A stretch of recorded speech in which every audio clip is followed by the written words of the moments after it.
फिर्केको खोला घर पत्ता लगाउने र पहिलो चरणमा खोला घर कति हो, खोलाको आफ्नो सम्पत्ति कति हो है भन्ने हिसाबले चाहिँ हामीले अँधेरी कुनादेखि गाईघाटसम्म पोल गाड्ने काम गऱ्यौँ। त्यति बेला 31 दिनसम्म काम गरेर त्यसको एउटा प्रतिवेदन पोखरा महानगरपालिकामा प्राविधिक समितिले प्रस्तुत गर्नुभयो र हामीले अब यो फिर्के खोला चाहिँ को मापदण्ड के हुने भन्ने पनि अभियान चलायौँ।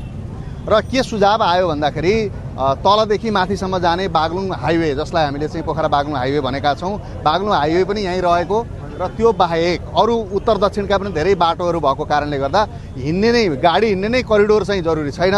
त्यसो हो भनेदेखि 10 मिटरको मापदण्ड हुँदाखेरि चाहिँ धेरै नै संरचना पर्ने भएको हुनाले चाहिँ फिर्केको मापदण्ड चाहिँ 6 मिटर बनाउनु उपयुक्त हुन्छ भनेर हामीले पोखराको सिङ्गो मापदण्ड डिल भिर ताल तलैया हैन सम्पूर्ण चिजहरूको चाहिँ हामीले मापदण्ड तय गर्ने बेलामा फिर्के खोलाको मापदण्ड पनि 6 मिटर कायम भयो।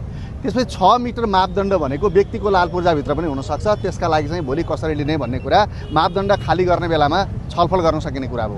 तर त्योभन्दा अगाडि खोलाको आफ्नै घरमा भएको संरचना त हटाउनु पर्यो, खोला हिँड्ने ठाउँ त दिनु पर्यो भन्ने हिसाबले चाहिँ हामीले पोलभित्रकोलाई चाहिँ खाली गर्ने भन्यौँ। तर त्यति बेला केही साथीहरू अदालत जानुभयो, अदालतबाट चाहिँ हामीलाई स्टे अर्डर जारी गरेको कारणले गर्दा हामीले त्यति बेलाको अभियानलाई रोक्यौँ र त्यसपछि अदालतले छलफल बहस पैरवी पछाडि चाहिँ यो महानगरपालिकाले जे भनेको छ त्यो कुरा सही छ भनेर चाहिँ हामीलाई गो अहेड भन्ने कुराको आदेश दिइसके पछाडि हामी यसलाई लागू गर्ने सन्दर्भमा थियौँ। अब जेएनजे मुभमेन्ट सुरु भयो र त्यसपछि यो प्रोसेस रोकियो र अहिले फेरि हामीले चाहिँ अस्ति आजको दिनसम्म भनौँ न वैशाख महिनाको 4 गते सबै सार्वजनिक ठाउँमा भएका जति अतिक्रमण छन् तिनलाई चाहिँ हटाउने सार्वजनिक सूचना जारी गरेका थियौँ। त्यही अनुसार चाहिँ हिजो यसको म्याद सकिएको छ र हामीले 3 वर्ष अब 2080 सालमै सुरु गरेको विषय भएको कारणले र फिर्के चाहिँ बर्खाको बेलामा चाहिँ माथि हेर्दा त फिर्के सानो होला, तर अँधेरी कुनासम्म के अरे गाईघाटसम्म आउँदाखेरि त फिर्के ठुलो खोलाको रूपमा आउँछ।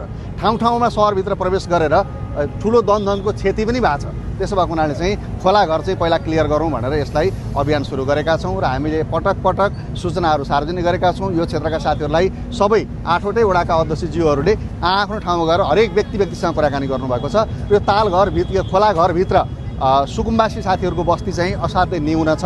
त्यो मापदण्डभित्र त केही हुनुहुन्छ, उहाँहरू सबैलाई हामी आवश्यक व्यवस्थापन गर्छौँ र अहिले सुकुम्बासीहरूको बस्ती चाहिँ खोला घरभित्र चाहिँ असाध्यै न्यून छ र त्यसका लागि चाहिँ सम्बन्धित वडा अध्यक्षज्यूहरूले त्यसको व्यवस्थापन गरिसक्नु भएको छ भने ठुला संरचनाहरू सामाजिक सङ्घ संस्थाका बिल्डिङहरू पनि यहाँ छन्, सबैलाई आफ्नो कुराहरू चाहिँ टाइममा हटाइदिनुहोस् भनेर हामीले भनेका छौँ र आजबाट जसले हटाइसक्नु भएको छैन त्यसलाई पनि हामीले हटाउने प्रक्रियामा लगाएका छौँ। केहीले हामीले 2 दिन 3 दिनमा हटाउँछौँ भनेर आज निवेदन पनि पेश गर्नु भएको छ। त्यसका बारेमा चाहिँ हामी अलि लचिलो पनि बन्छौँ, किन भन्दा चाहिँ त्यो पनि राज्यकै सम्पत्ति हो।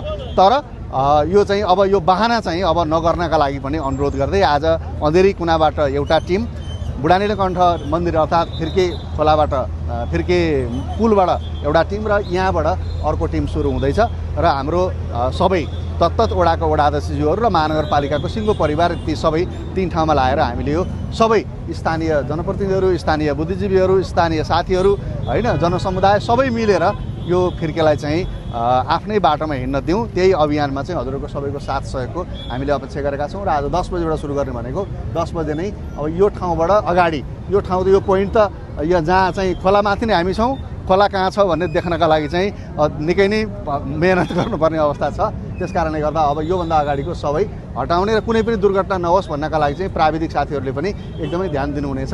सेफ्टीको कुराहरूलाई ध्यान दिएर यो प्रोसेस अगाडि बढोस् भन्ने म अनुरोध गर्न चाहन्छु र हजुर सबैको साथ सहयोगका लागि चाहिँ निवेदन गर्छु।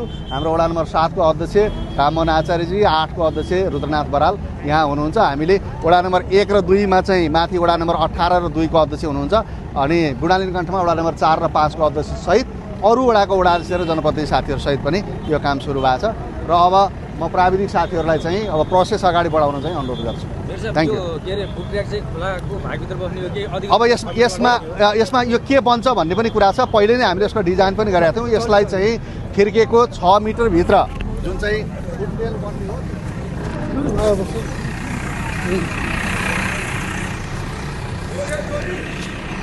3वटा